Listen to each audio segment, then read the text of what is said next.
বামফ্রন্টের আমলে যখন সিদ্ধার্থ রায়ের পরে বামফ্রন্ট সরকার এসেছিল, নতুন প্রজন্ম যাবে না, তখন আমাদের বিদ্যুতের যা চাহিদা ছিল সেই তুলনায় উৎপাদন ছিল না। তারপরে আমরা লড়েছিলাম পুরনো বিদ্যুৎ কেন্দ্র যেগুলো প্রাইভেট ছিল সিএসসি, সেখানেও বয়লার পাল্টানোর জন্য বাংলা বন্ধ করতে হয়েছে। সে নর্দার্ন জেনারেটিং সেন্টার হোক আর সাদার্ন জেনারেটিং সেন্টার হোক, গার্ডেন রিচের। আমি যখন যুব ছিলাম তখন আমরা লড়তাম। তারপরে গ্যাস টারবাইন নিয়ে এসে রাতারাতি কসবায় গ্যাস টারবাইন লাগিয়ে বিদ্যুৎ প্রডিউস করতে হয়েছিল।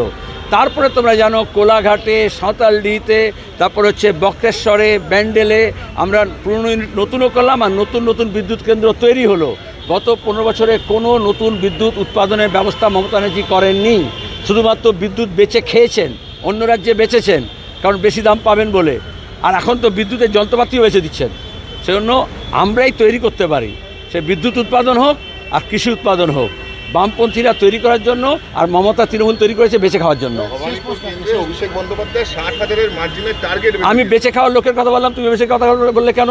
গরু বেচতে পারে, কয়লা বেচতে পারে, সোনা বেচতে পারে।